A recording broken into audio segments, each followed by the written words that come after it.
This is Bloomberg Markets. I'm John Ehrlichman. There is a tech tool for everything these days. Take Grammarly, which literally helps you with your grammar. And in a year filled with stories about artificial intelligence, the company is leaning into the AI boom. It recently launched Grammarly Go, which uses generative AI to turbocharge your writing. A lesser-known fact about Grammarly is that it started in Ukraine. Co-founder Max Littman also serves as Grammarly's head of revenue. He's based in Vancouver, and he joins us now. Nice to have you with us. Thanks for your time. Thanks for having me, John. We love to talk about startup stories that get big and go global. Maybe you can remind our audience how Grammarly got started. Yes, Grammarly got started in 2009 in Toronto and Kyiv, Ukraine. And our initial goal was to help everyone communicate more effectively and to convey their messages with more clarity and ease. And it has grown rapidly. And this year, everybody's talking about artificial intelligence. But AI is something that you were all thinking about back then as well. Is that correct? That is correct. Grammarly started using AI pretty much from the very beginning, and we started using AI for things that AI could handle at the time, which was fairly simple things like contextual spell checking and grammar checking, making language sound more natural, more fluent, and so on. And progressively, as AI technologies improved, Grammarly improved its functionality as well. To support effective communication, more clear communication, to support connected knowledge in enterprises, and so on. So it has been an exciting year to learn about the promise of AI and generative AI. We mentioned the launch of Grammarly Go. Can you walk our audience through on the product side what you've been rolling out? Yes, of course.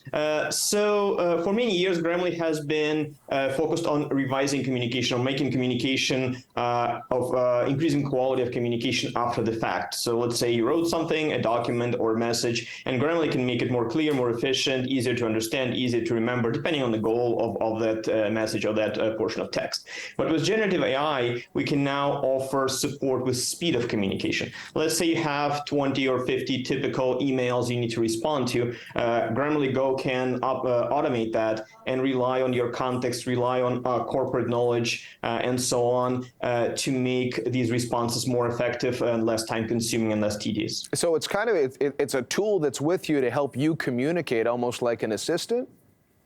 That is correct. It is essentially like a personal assistant, but that's focused on your communication and aggregation of your knowledge. Essentially, everything your organization knows can be at your fingertips with generative AI, and we're working towards making it possible. Well, this is, as I said, a fascinating chapter because we're trying to figure out how that's going to open up opportunity, maybe disrupt industry as well. In terms of who will be using these kind of tools, are we talking just about individuals? Or are there bigger opportunities as well?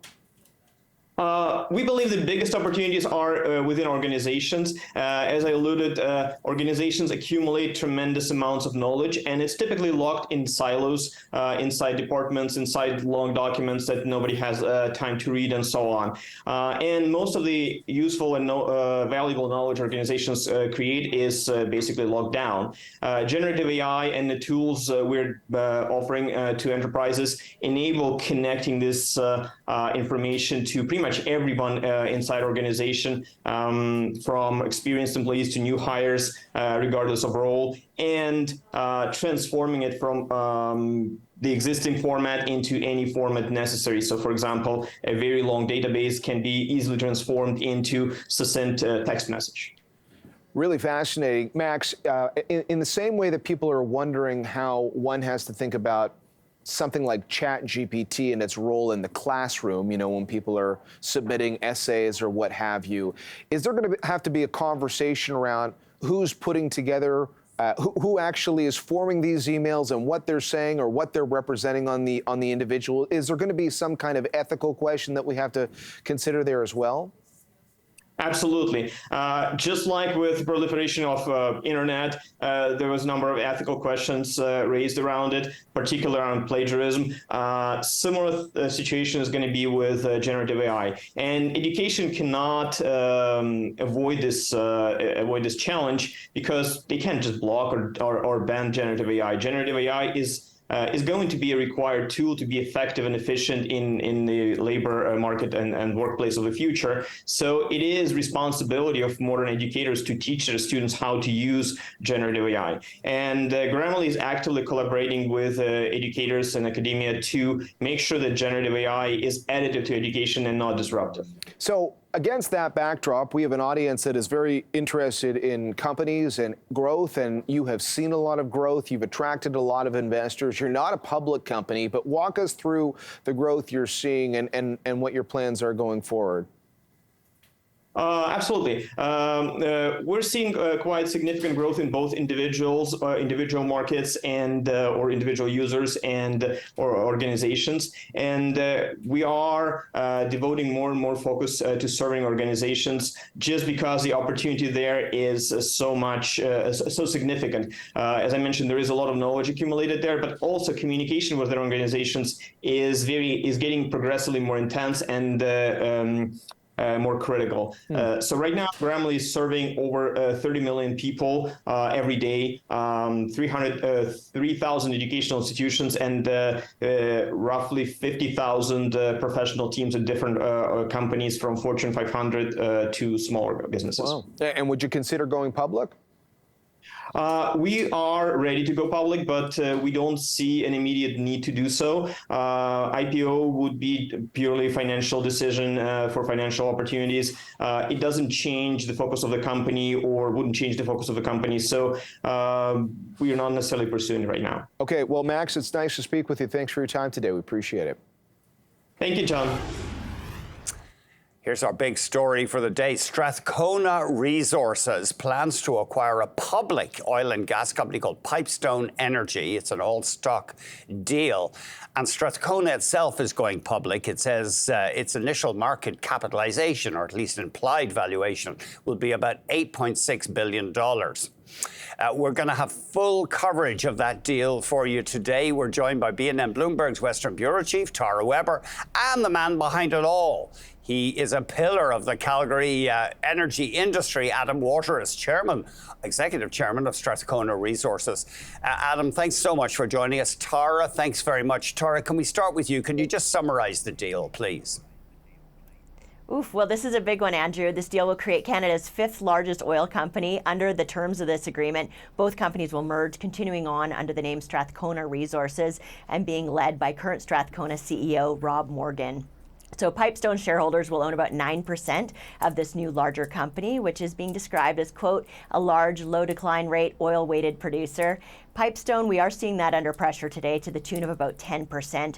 RBC says it's taking some exception to the price tag here, saying this deal was completed at market, well below recent Montney transactions, though we do see strong strategic merit with the Pipestone assets likely better suited within a larger entity. And National Bank is saying this is just a logical conclusion for Pipestone, saying this acquisition is at inline multiple to recent historical transactions, and also noting the exposure to the pro forma business could offer long-term diversity and option value across the basin. So we don't have details yet on when this new merged company will begin trading, but we do know that Pipestone's board has already approved the arrangement and that shareholders now need to give their okay to it. So this deal is expected to close early in the 4th quarter of this year. We're going to hear from Adam himself in just a moment, but just remind us about Strathcona's growth, pretty hectic growth in recent years. It has been very fast-paced. Yes, Strathcona was just created about 3 years ago by the merger of two Waterous Energy fund-backed companies, Strath and Kona. So just by those names alone, it seems as though these two were destined to come together from the start. And then Strathcona bought private equity-backed Serafina Energy just last year for $2.3 billion. And now this acquisition on top of it, that's going to make, again, it will make this company Canada's 5th largest oil company. Now, I know you're going to be speaking with Mr. Waterous shortly, but of course, let's set him up. Big name, founder of the Waterous Energy Fund. He's been, a strong proponent, really, of the Canadian oil patch and its growth potential. So saying in a statement today, Strathcona has been built up from a 5,000 barrels of oil equivalent company to 185,000 just over the last 6.5 years. Going on to say now is really an attractive time to be growing an oil and gas business in Canada. And, just in terms of some of the past comments he said as well, talking about the potential of this sector over the next decade, especially especially when it comes to initiatives to reduce carbon intensity and, moves really by North America as a whole to improve its energy security. So this will be an interesting conversation. I'll be listening in, Andrew. Thanks very much indeed, Tara. Adam, thank you very much indeed for joining us. Just to remind viewers, I think I have a bio box for you. One of your claims to fame was for quite a few years, you headed up investment banking at Scotia, and of course then you headed up Scotia Waterous, which a shop you'd founded, and that stick-handled deals all around the world, especially in the US and Canada. Now you parted with Scotia, I believe, in 2017, and as Tara says, you've built up this independent company since then, and it's now going to be the 5th biggest liquids producer in Canada. Thanks, Andy. Nice talking to you this afternoon. I know we have been growing quickly, which has been maybe a little bit different than some other folks were thinking about what was going to be happening in the oil and gas industry in Western Canada in the last 6.5 years.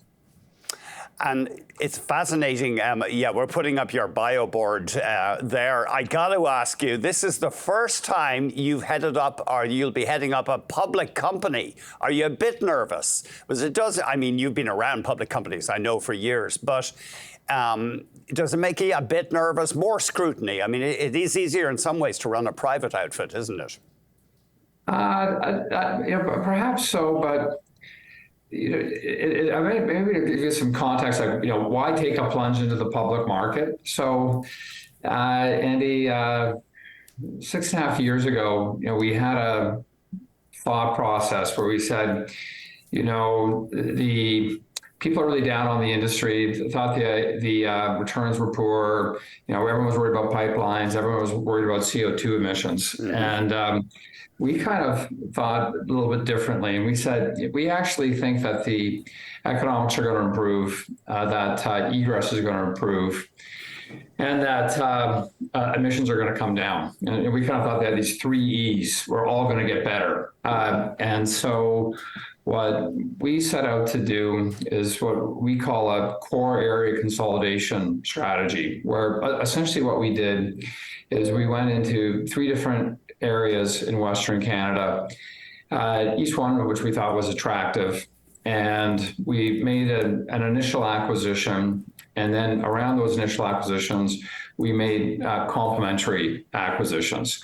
We've always thought it was sort of like in real estate, where you find an attractive neighborhood, you find an attractive street, you make it, you buy a house, and then you buy up the block. And that was our thought. So we went into these 3 areas, mm-hmm. Made 3 acquisitions in each of them, and Pipestone is going to be our 4th acquisition in the Alberta liquids-rich Montney area. And mm-hmm. with that, my background, that's how we end up making the acquisition for Pipestone, which, you're right, does bring us into the public markets.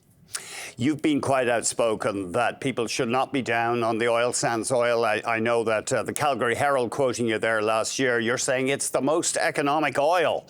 And you're saying it's reducing its carbon intensity the fastest. And you say, I know it's hard to prove this, but you claim that, or you say that Alberta has the world's leading social and governance standards. We won't go down that road. They're obviously higher than Russia or Saudi Arabia anyway. So you've been a booster of the oil sands in particular when other international companies have been leaving them.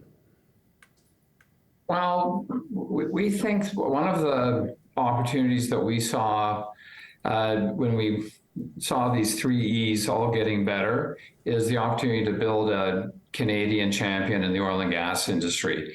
And that our view is that the Canadianization of the oil and gas sector here is very healthy. It leads to better performance often for these businesses. And so the more ownership that are in Canadian hands of the Canadian oil and gas business, we think the better.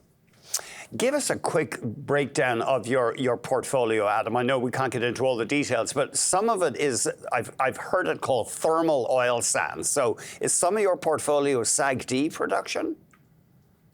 It is. So we have one of the sort of opportunities we saw is that in Canada, about 95% of the oil sands production is in the Athabasca region, but about 5% is actually far south in the Cold Lake region, as well as in neighboring Saskatchewan.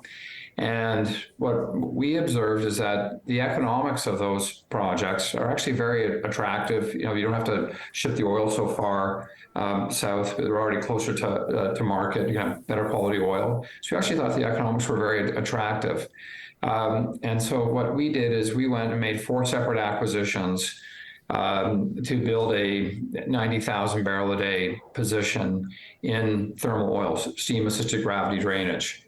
And one of the advantages of being able to do that is by having those economies of scale, you've got the operating synergies to be able to take advantage of a large-scale business. But also importantly, by being far south, we had an advantage in that we are able to, for carbon capture and storage projects, which are becoming, will become the norm in steam-assisted gravity drainage projects in Canada, is that we can actually sequester the CO2 directly underneath our production facilities. And what that allows us to do is avoid the time and expense of having to ship the CO2 south from Athabasca, which is what the Pathways project, which is a fantastic project, we would say, where I think that Pathways is doing a great job. But that's a very ambitious project to build a CO2 pipeline 400 kilometers south to Cold Lake, and that's where our assets are located. So we expect that ourselves, Strathcona, along with Imperial Oil, who's the only other steam-assisted gravity drainage thermal producer in the Cold Lake region, the 2 of our companies will be the first to be using CCS. That is interesting that you can put it, you can sequester it just locally. You say Strathcona is likely to be the 5th largest liquids producer in Canada. I'm sorry, we're tight for time. When would you anticipate the stock would start trading, Adam? So the plan right now is for Pipestone shareholders to vote on this transaction in late September, and we would then complete the transaction in early October, and that's when the stock would start trading. One thing I should ask, you do have a fair amount of debt. I see S&P has a rating of single B plus and double B minus, and they're citing that you have a term loan of almost $700 million. It's not due till next February. But what about that debt? What are your plans to get that debt load down? Well, we're very comfortable with our leverage ratio. Our expectation is that our term loan will be paid off early next year, just out of free cash flow. And at that point, we'll actually be very lightly levered. Adam, thank you very much indeed. Really appreciate your giving us the time today. It's great having you on the show. Always nice chatting to you, Andy. Adam Waterous is chairman of Strathcona Resources, executive chairman and managing partner and CEO of the Waterous Energy Fund. Uranium producer Cameco share price has been rocketing higher over the past 3 years since the pandemic lows. The stock is up more than 400%. Today, it is getting clipped. However, the company's earnings missing expectations, a surprise loss in the quarter, even as the company's CEO is boosting its forecast for sales for the rest of the year. Obviously optimistic about the resurgence in interest on nuclear energy, as well as an uptick in uranium prices. We've got Tim Gitzel, president and CEO of Cameco, joining us. And Tim, I mean, I don't like to lowball so early in an interview, but I'm struggling to see a reason for the stock decline other than you've got the misfortune of reporting earnings on a day where we've got this U.S. Fitch debt downgrade of the U.S. Walk us through some of the points, the main points in the quarter. Well, I think you're right. We're getting a bit clipped today, but I think we picked a bad day to report. clearly, our business is solid. You saw we increased our guidance on sales, on average realized price, on earnings going forward, or on revenue going forward. Things haven't looked better in this business for a long time, maybe forever. And so, the quarter, I think Paul Bagnall said it on your show, is our quarters are lumpy. Our sales are lumpy, our deliveries are lumpy, and so Q2 wasn't a big one for us. But certainly we're excited about the year. There were a few oddities, some FX charges in the quarter, some corporate charges, but really our business is absolutely solid and strong, and we're excited about the future. I'm glad you brought up that volatility in the business. Are you moving towards, or do you foresee a future based on how the business model is unfolding and the resurgence in nuclear, where that starts to go away? How are companies or governments paying for ultimately what you produce? Are they very long-term contracts? Is there going to be a lot of renegotiations maybe every year? How does that business model look?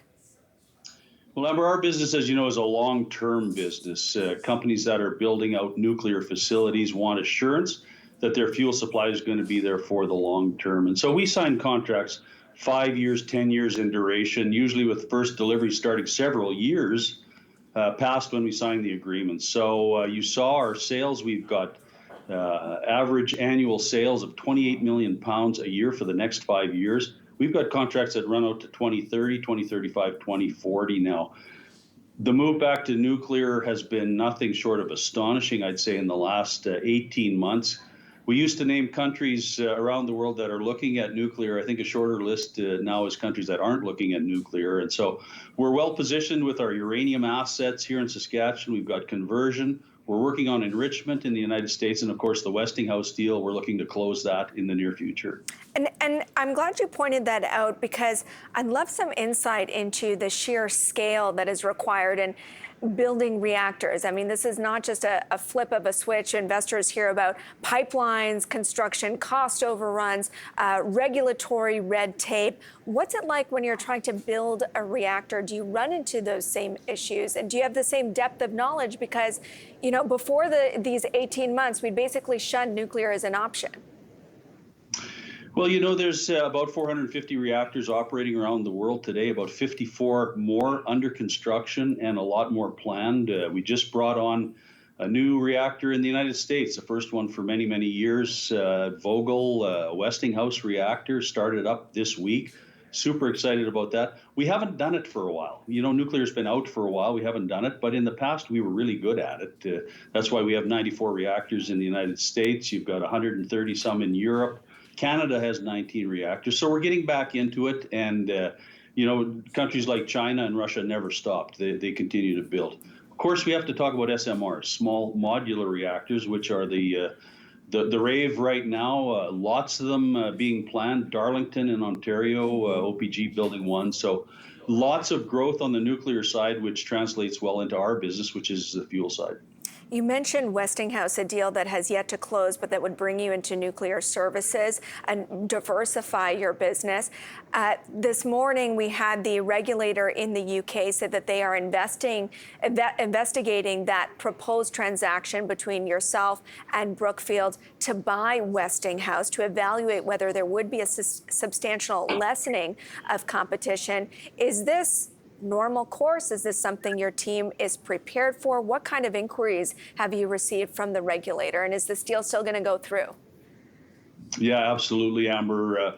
Normal course, as you say. When we started back in October after we announced the deal, we knew we had to get about 30 different regulatory authorities to approve. We're down to a couple left. The UK is one of them. So we're not concerned about it. We're looking to close the deal sometime before the end of the year. And then we're off to the races, and we're super excited about what Westinghouse, with our partner Brookfield, of course, just an excellent partner, what that's going to bring to Cameco. You also talked on the conference call about geopolitics and the role that Russia plays, not only in kind of spurring interest in alternatives to Russian oil, but their role in the nuclear equation. For an education to our investors, just give us a sense of how we need to think about Russia and how it fits into the solution. Well, Russia's always been a big player in the nuclear field, and you know, until whatever the time is, 18 months ago, before they moved into Ukraine, they were a big player in the entire market, and everybody dealt with them. We could deal uranium with them. They could move it to France and into the United States. Once they moved into Ukraine, the game changed, and many countries around the world said, we are not dealing with them anymore. That's a country that has about 14% of the uranium market, about 27% of the conversion market, and probably 40% of the enrichment market. So now you see a bifurcation, countries that will deal with Russia and countries that won't. And the ones that won't are often coming to the West and to Cameco to look for their supply. So it's really had a significant impact on the overall nuclear business. Now, you signaled that demand is growing. You said there's more countries that are looking at nuclear versus those that are not. Do you have enough resources to deal with that demand, or are acquisitions going to have to be part of your strategy on the uranium side? Well, we're certainly excited about our own assets. You know, we went through 10 years of not very fun times around here where we had to shut our operations down. We shut the largest high-grade mine, McArthur River Key Lake, in the world down. We were down for almost 5 years. Rabbit Lake went down. Our U.S. operations went down. We're bringing them back now. So those are the first that are going to come to the market. McArthur Key on our way to 15 million pound production, and we'll raise it to 18 next year. Cigar's running well. And then we have other assets. We have our what we call Tier 2 assets that are not running yet, but if we get contracting interest from utilities, we'll bring those back on as well. So we're really focused on our own suite of assets, getting our mining operations running, closing the Westinghouse deal, and so not so focused on any kind of M&A. How did tax season go for you this year? Are we done with the CRA issues of, 10, 15 years ago? Well, we're not quite done yet, which is shocking to me. I have to tell you, I went to law school over 30 years ago, and the Supreme Court decision at that time was gospel in the land. Now we have a Supreme Court decision that sided with us 100%, and we still haven't got all of our money back from the CRA. We've got a little bit back. I think we got about $300 million in cash and balance sheet space back from them, but we're still battling. All right. I think it's something like, is it more than $700 million that you'd be owed? That's what it was. It's down a bit now, but we won't stop. I promise you, we will not stop. All right, Tim, thank you so much for joining us with this update on your business. I appreciate it. That's Tim Gitzel, President and CEO of Cameco. All right, we are drinking from a fire hose of earnings. 26 companies reporting on the TSX. That's not to mention all the ones that report after hours yesterday. And we've got our power panel on it, our newsroom reporters, as well as experts on what to do with the stocks and the companies that are reporting. On deck right now, we've got Bombardier, Nutrien, as well as BCE. All of those kind of trading in their own different directions. Lower. Nutrien is a key drag on the TSX right now. A profit warning. Was it a surprise? No, because they pre-indicated a lot of this trouble, and they're also bringing in growth spending and halting this massive expansion of their potash capacity. I do want to hear what John Zechner thinks, though, because he's known for his cynicism. No, John, all I mean is that we know it's essentially an oligopoly in these huge fertilizer markets. I wonder, always when Nutrien announces something like this, halting an expansion, they're sending a signal to other players in the market, aren't they? Yeah, and I like it, Andy. And, quite honestly, I'm more likely to be a buyer of the stock on some of this weakness. We actually had lightened a little on that recent run-up, but the stock's been on quite a trip over the past year from, as high as 140 back down to 70 on a Canadian basis. But a few things, like you say, the volume missed in the quarter on the potash side. Clearly, there were the port issues in Vancouver as well as in Oregon getting product out. And the other thing quietly on the side is the big run-up last year, as you recall, was based on the idea that because so much of the fertilizers came out of basically Belarus and Ukraine, that was going to be a bit of a supply crunch. But Belarus has been able to deliver to areas like China who have continued to buy. So the supply squeeze is not as hard as expected. So prices will come down. But in the end, these guys generating free cash flow, they're consolidated and they're effectively vertically integrated, and they own the commodity group, and they're the go-to name in the industry still. So I like it. I think I'd be more inclined to add to it on some weakness here. They announced a bunch of sweeping, cost-cutting measures Yeah, and things to enhance free cash flow. Yeah, that's right. They're halting a clean ammonia plant, hydrogen-linked ammonia. Ammonia, of course, is emerging as a great way of holding energy, storing energy, and it's a big component in the nitrogen chain. You added Nutrien recently. Yeah, we got it just under $80. It's had a good run so far, off a bit today. Kind of surprising because, 3 weeks of a shutdown in Vancouver, they put 20 to 25% of their potash production through there. It was pretty well telegraphed. But these challenging times, being an oligopoly, vertically integrated, they made a transformational acquisition in Brazil a couple of years ago. That's going to add $500 million in revenue this year. Being where they are on the cost curve, those kind of opportunities will present themselves if we see this depressed pricing persist. Now, Nutrien, of course, was one that bottomed out a few months ago and has rallied since then. We have not yet seen a bottom, it appears, in telecom BCE, which, of course, is our parent company. The telcos have been under tremendous pressures. What did we see under the hood that maybe explains some of that? Well, there's lots going on here. Immigration is a real positive factor in the ability of these companies to sell new cell phone plans to customers. And we saw BCE deliver some strong numbers in that segment of its business. Retail internet subscriptions were up in a big way. The big weakness is Bell Media. There's an ongoing advertising recession. We hear it from other media players like Chorus Entertainment. Bell Media, of course, is the owner of this television channel, as well as many others, and radio stations as well. The revenue at BCE was up 3.5% to over $6 billion. Adjusted EBITDA rose by 2.1%. Those are respectable numbers. But the strength was clearly in its communication and tech services segment, where revenue rose 4.3%, and the weakness was in Bell Media, a much smaller segment, but the headlines are not good. Revenue down there by about 2% to $805 million, and advertising revenue plunging by 9% in the quarter. John, it's a stock, as Paul mentioned, that on the back of all of those issues is trading at a 2.5-year low, but a nearly 7% dividend yield. Does that make it interesting to you? It does, but telecom just can't seem to get out of its own way, both here and in the U.S., and the valuations have come down. Up here, I think the additional worries are, the Freedom Mobile, or Cameco now with the fourth player on the wireless side, and how aggressive they're going to be on the pricing. But I look at this. I'm looking for more defensive spots in the market. I look at things trading at 7 times operating cash flow with a nice yield, some growth, and some defensive capabilities. I like the group in here. TELUS has come down a long way, right? Rogers looks interesting, obviously, on the merger, and BCE as well. We own the name as well. The dividend yield's super attractive for the LWC Canadian high dividend portfolio. We recently trimmed it while adding TELUS to take advantage of that valuation that John's talking about in the sector. Did another 100,000 subs on the wireless side this quarter, which is impressive. But that Rogers Shaw deal, part of the CTRC's mandate was to increase competition. Mandated regulatory increases in competition is a bit of a headwind for any sector. But, at some point, do you expect a floor to be put in? Because so many of these stocks have been punished, as John mentioned, on both sides of the border for whatever the issue is. It could be CRTC, it could be lead cables south of the border.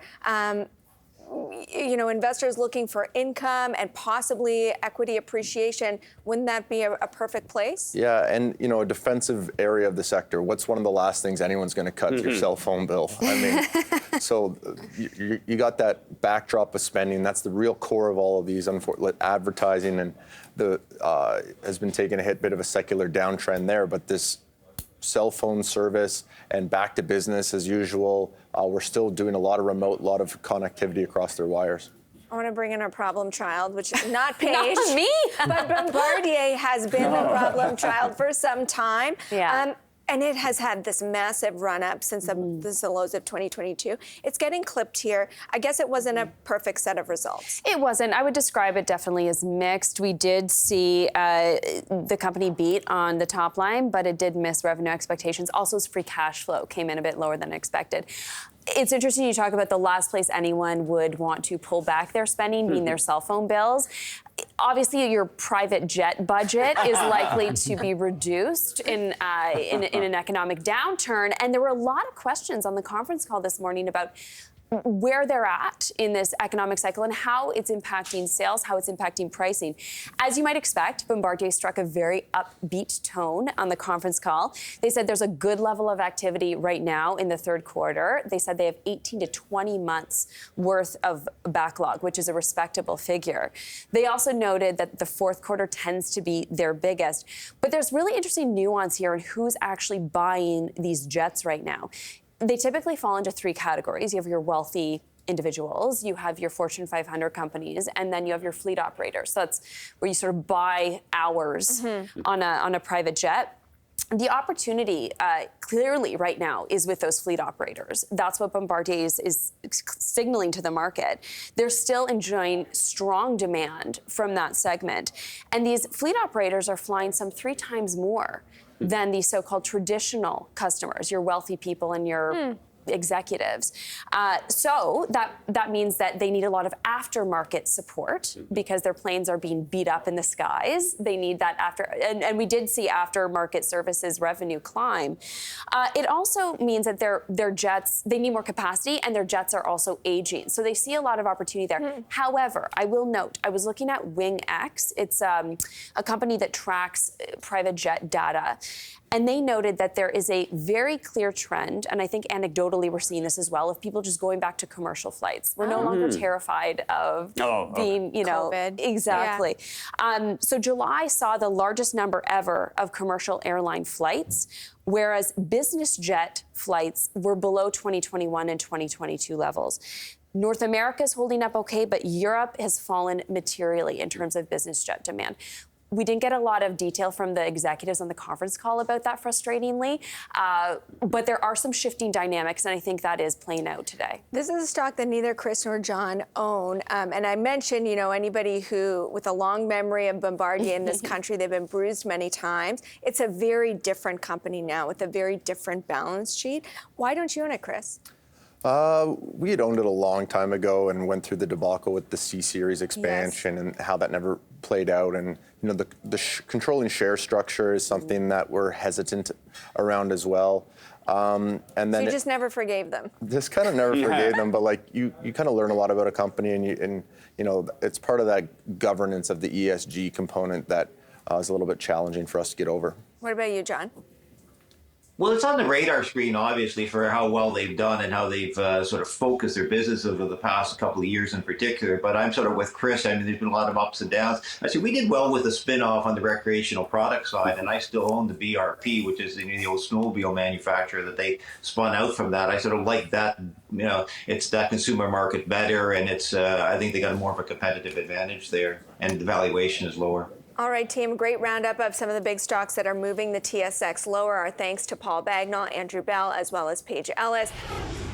Lots of earnings stories to tell you about on this Friday morning. Bay Street heavyweight Canaccord Genuity has reported its results. Canaccord continues to navigate challenges in the investment banking world. Recently, Canaccord had reported job cuts amid some of that weakness. I want to bring in Dan Davio, who's the president and CEO of Canaccord, for more. Dan, good to see you. Thanks, John. And we just actually heard that the Canadian economy shed some jobs in the month of July. How would you characterize what's happening within your business right now? Yeah, in the context of the job cuts, I mean, we've seen the governments, central banks increasing interest rates repeatedly, and it takes a long time for those increased interest rates to take an effect on the economy. We're finally seeing that. And that's, to be honest, the comments I made to our investors this morning was, we're in the early stage of a market recovery. You need to see job cuts. You need to see the economy pull back before interest rates can stop increasing. And therefore, if interest rates stop increasing, the market can take off again.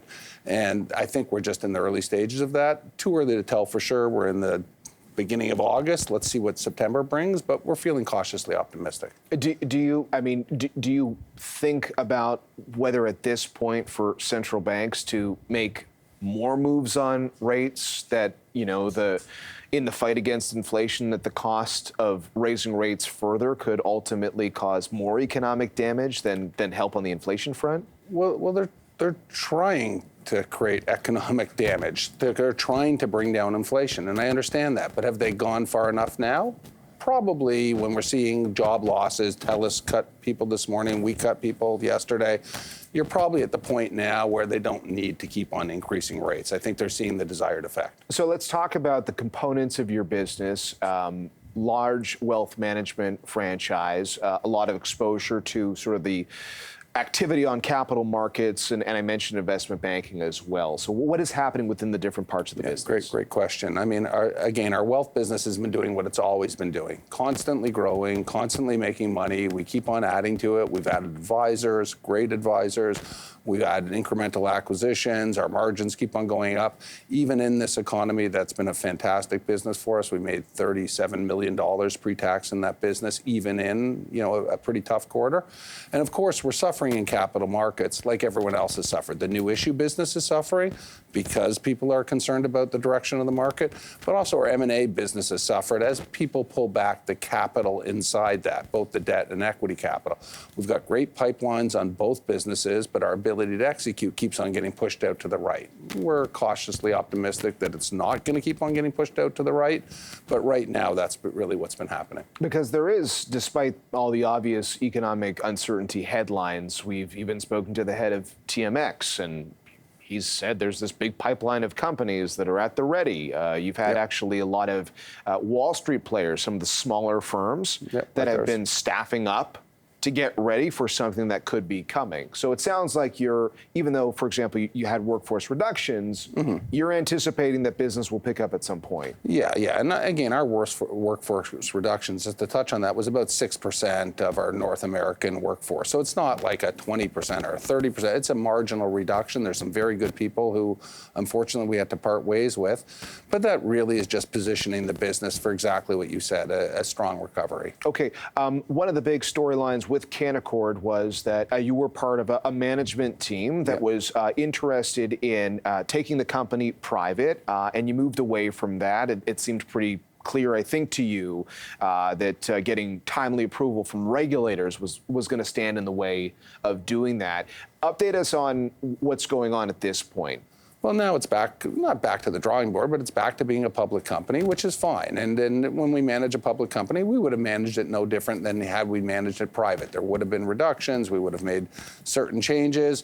Obviously, employee share ownership is important in a business like ours, so we're going to continue to promote enhanced employee share ownership in our business. We've got a great group of partners, so nothing's really changed. We were disappointed that the privatization didn't go, but unfortunately, when you're regulated in 13 different jurisdictions, and one of them puts up their hand and delays you, there was a risk of that, and we're not going to lose sleep over it. We're going to drive on and create value for all our shareholders. And so when you think about shareholders, like, walk us through how you go about allocating capital at this point. You know, your world is changing constantly, like every world, and we've talked about, you know, AI this year endlessly. So I would imagine the need to focus on technology is part of it, but also to, you know, prioritize shareholders as well within that mix becomes part of the story. Yeah, I mean, we've continued to pay a large dividend, an 8.5-cent share dividend, notwithstanding this market. So we think that's important for all our shareholders, including our employee shareholders. We've bought back, you know, hundreds of millions of dollars of securities over the last several years. So that's been an important element in returning capital to our shareholders. When our capital markets businesses get busy, we tend to give more money back to our shareholders because it's not as predictable. It goes up and down. You know, from an investor's perspective, we're always very new on every sector, whether it's AI or crypto or gaming or, you know, sustainability. We're always very new, and we put a lot of resources in that to ensure that our investing audience, our retail clients, and our institutional clients will have first access to those important sectors as well. And then I guess just wrapping up, because we did see that weakness in the Canadian economy as evidenced through the jobs report today. What would you like to see for Canada's economy to ensure our light shines bright going forward? Yeah, we need to continue to focus on those emerging sectors, number one. Number two, we need to see a pause in the interest rate increase and arguably maybe even start to see interest rate decreases. I think that'll materially help our economy. I think we'll be leaders. We've got a great resource base in this country. The mining sector's represented 50% of our underwriting this year. That shouldn't come as a surprise. It's been very active. So I think the economy is well suited, but we need to see a little bit less government spending. We need not fueling inflation. We need to see interest rates pause. And unfortunately, that means there'll be job losses and there'll be elements of a recession, if not a complete recession at some point. But that'll allow the market to recover and for capital to be reallocated to the market. Well, we appreciate you stopping by to shed some light on the picture. Dan, thanks very much. Thanks again for having me.